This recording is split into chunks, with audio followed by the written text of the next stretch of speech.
Hello everyone and welcome to Geopolitical Trends. My name is David Oualaalou. So good to be with you as always. To reduce the reliance on US dollar, Brazil and Argentina are preparing new Latin American currency. In this video, I am going to share with you my assessment about this financial move and how it will impact the global financial markets moving forward. Before I'll delve into all this, I want to first of all to say thank you to the channel's members and supporters. I truly appreciate your continued support. And for you, if this is the first time you are watching my channel here, make sure to subscribe and hit the notification button so you will be notified every time I upload a new video. And to all of the subscribers, thank you so much for your support. So remember, by the way, guys, remember to join me live on Saturday the 28th at noon Central Standard Time for the live stream. We'll be discussing a fascinating topic: space, geopolitics, and yes, your role in the universe. So I look forward to that discussion with you guys. So anyway, let's dive in here. So why, we will start with a provocative question. Why Brazil and Argentina are making plans for Latin American currency? So, because that's a common question to ask, you know. Well, I had a chance to read some articles. That's how I look for information. I dig into some think tanks analysis as well to read up. And I came across one article written by Ben Norton. I like to give credit where credit is due. So he is an investigative journalist, but also an analyst. I actually like what I read when he shares his stories and so forth. There was another report by the Financial Times. Also, I found it very interesting. And by the way, both of those are linked to what I'm going to be talking about in general terms. So the governments of both Brazil and Argentina are making plans now to create a new currency for Latin America called the SOR, a Spanish word for the South. In English, that is. So, and here's the thing: other countries in the region, Latin America that is, will be invited to use the currency once, of course, it's established and so forth. And the goal, the objective of all this is to boost regional trade and reduce reliance on the US dollar. You all see where this is going, right? I am sure by now you understand that when I address topics or share a brief analysis or an assessment with you, I put things within the global context. This is no different here. So even Argentina's economic minister, Sergio Massa, he told during an interview, during I think a conference it was, that the South American nations will soon, and I quote here, let me get you guys the quote, exactly what he said. He said, and I quote, "Start studying the parameters needed for the common currency, which include everything from fiscal issues to the size of the economy and the role of the central banks." End of quote. It's very loaded, but also sending a message here as to what to expect moving forward from a financial perspective, that is. And again, like I always say, you have to put this within global context. Look just what happened during, what was it, January the 19th, during a panel discussion in Davos. What the Saudi finance minister said. And I posted a video for you guys about that they are now considering trading in other currencies beside the dollar. That's a subtle hint to the American dollar for what lies ahead. But like I would say, you have to put things within the global context to give you an understanding of why it matters to learn about this and understand. Because any financial changes to the global system will impact you one way or another. Doesn't matter what part of the world you're in. So let me just state the obvious. And the obvious is this. A study of, and of mechanisms by which for trade and integration could take years to develop. Why? Like I always say, for new currency to emerge, you have to have the infrastructure for it.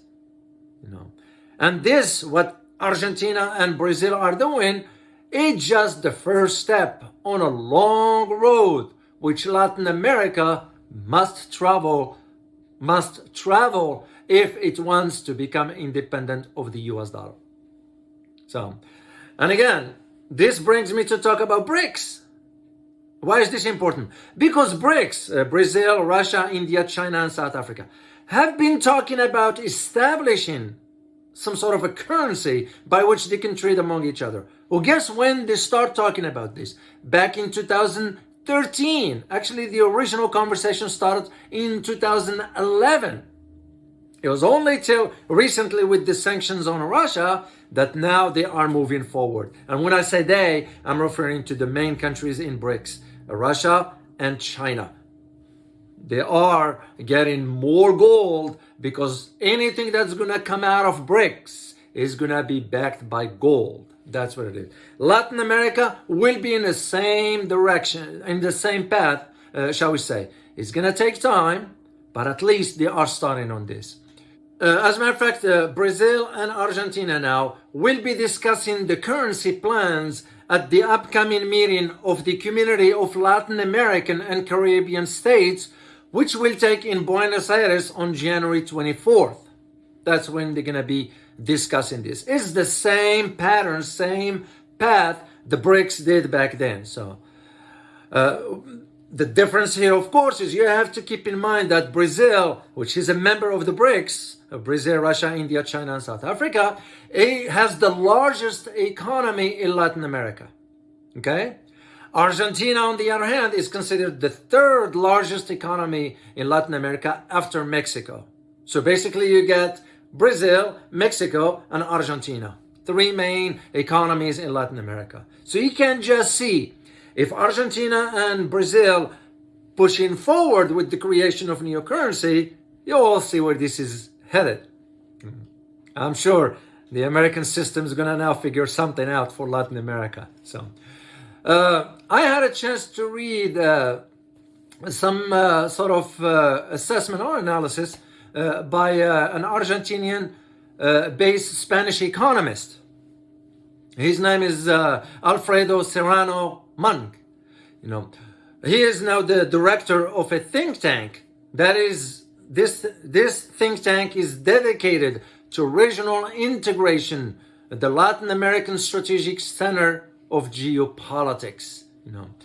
And Alfredo Serrano said, and I quote, "The path is to find mechanisms which substitute the dependence on the dollar," end of quote.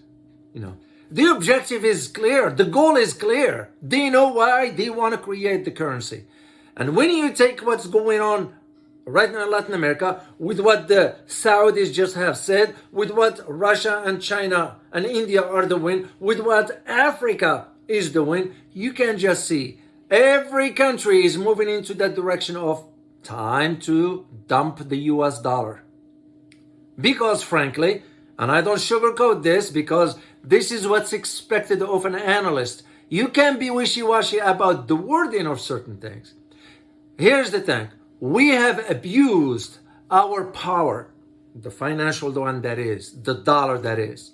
When you start sanctioning countries right and left, that kind of become an abuse. And this is exactly the result of that, because now what's going to be happening is once the dollar collapses, and it pains me to say this, as an American, it's my country. It doesn't matter. I criticize my country, but it's my country. So here's the thing, is that most Americans are clueless as to what lies ahead. It's going to hit them like bricks. They have no plan in place. They have no strategy. They don't even know to what extent this is going to impact them. And it's going to have a major impact. Given what's going on right now in the United States with the debt ceiling controversy in Congress.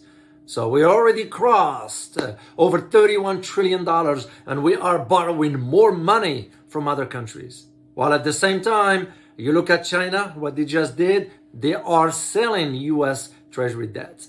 The US debt, rather. Japan is selling US debt. As a matter of fact, even Switzerland now just sold about $36 billion of US debt. Those are signs. So you don't have to be a geopolitical analyst to really put the two and two together and figure, okay, something's going on here. And this is exactly what's going on.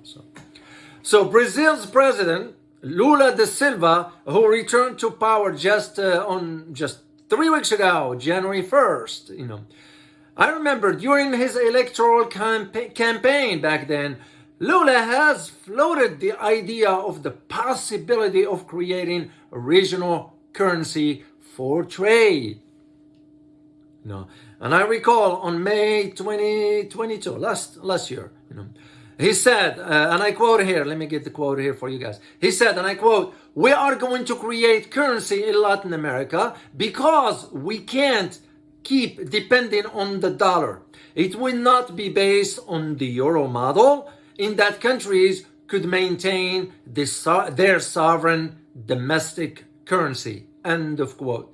Basically, what he's referring to is that the creation of this currency won't be like in the euros. I remember back then when I used to go, that was about a decade or so, actually longer than that. When I used to go to Paris, I will use the French franc. When I will go to Frankfurt or Stuttgart or Hamburg in Germany, I will use the Dutch mark. When I will go to Switzerland, so use the Swiss francs. You can just see why. And Lula was smart enough to say that the countries will maintain their sovereign domestic currency. Because that is the problem right now in Europe. Why? Because when you have a country like Germany and you have a country like Greece, well, the currency of Greece is useless to begin with. And yet, the Germans will have to manage, because that's part of the Eurozone.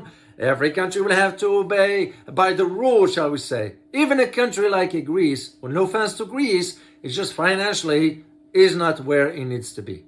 And here's the thing, with this plan in Latin America, for the currency that is, the plan will be to use the SOR, which is the name of the currency that's going to be created, for regional trade only. Because the new global order, that is a changing going on. And here is the thing, this is why I always say, pay attention to the trends, because the trends will give you an idea of where things are headed. And I did mention this in some previous videos before, and I'll say it again for you guys. The multipolar system, the new one that it is upon us, and we are in the middle of it. Be grateful that you are alive to witness this change from a unipolar to a multipolar. Because that's where we are. And I remember saying that this new multipolar system is not going to be based on ideology. It's going to be based on economic blocks. And this is what we are witnessing right now. Once Latin America build its own currency and have its own blocks, ASEAN countries have their own blocks, RCEP, the Southeast Asia, you look at Africa, all this an indication for, yes, you still have the EU, the European Union, which will become useless anyway, because it is my belief that if I am to think far ahead, I believe ASEAN will overtake that of the EU, will overtake rather the European Union economy, because more and more is becoming not that strong as it used to be. And here's what happened. After Lula won the elections in Brazil, the October 2022 elections, Ecuador politicians and economist by the name Andre Arroz, and I will provide you a link to all these guys, published a blueprint of a new regional financial architecture. Yeah, for Latin America. That's interesting. I've been following these guys from a distance because I like to read about individuals. By the way, this gentleman here, the Andres Arrozo, he is completing his PhD in economics, by the way, and he ran for elections, presidential elections in Ecuador in 2021. Yeah, he was so close to winning. So I won't be surprised he'll be back. So keep an eye on this guy. So. And so what he wrote back then on that blueprint, and I read some of it. So he wrote, and I got you guys a quote for you to put this in perspective. The goal, and I quote here, the goal is to harmonize the payment system of the countries that make up UNISOR, in order to carry out interbank transfer to any bank inside the region in real time and from a cell phone. End of quote. That's what he wrote. So, to me, that shows the depth and perception of how much he understands the impact of creating a currency in Latin America and how it's going to impact the region economically speaking. So far for you guys, if you like this video, make sure please to subscribe and hit the like button. I really appreciate your support for that. So let me tell you one aspect about Argentina, because it's very interesting to address in this conversation. Argentina has suffered the major issues when it comes down to debt that is owed to the foreign colonial powers for 200 years. Okay. Well, today, Argentina is trapped in about $44 billion of debt with a U.S. dominant IMF, International Monetary Fund. So this dollar-dominated foreign debt has led now Argentina to a constant drain of foreign currency out of Argentina, which is a big problem. So fueling, because here's the consequence of that. Draining of foreign currency is also paving the way for a high level of inflation in Argentina. Now you see why Argentina is eager to go along with Brazil into creating this particular currency.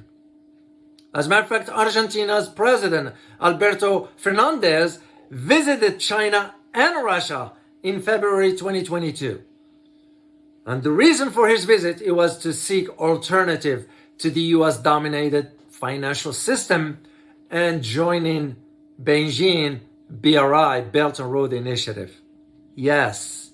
And by the way, speaking of BRI, the Belt and Road Initiative, do you guys know that this year is the 10th anniversary of the BRI? Very, very interesting. I might make a video for you guys about this one because you need to know some things about it.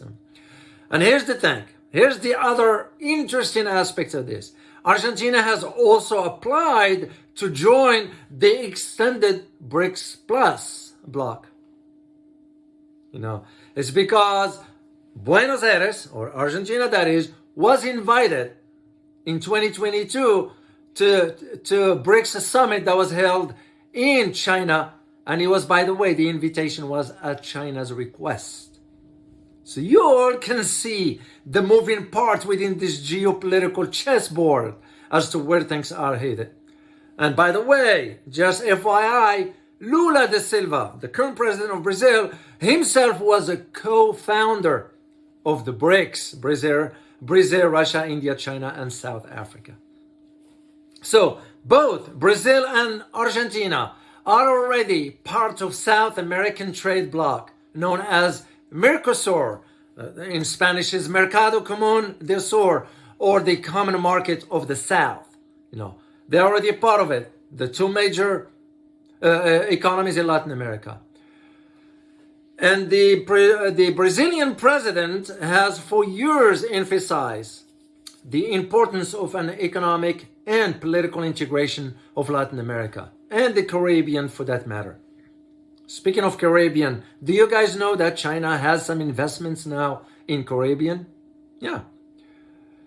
So the interesting dynamics that's going on right now is that the Brazil previous president, Jair Bolsonaro, had sought to sabotage these organizations.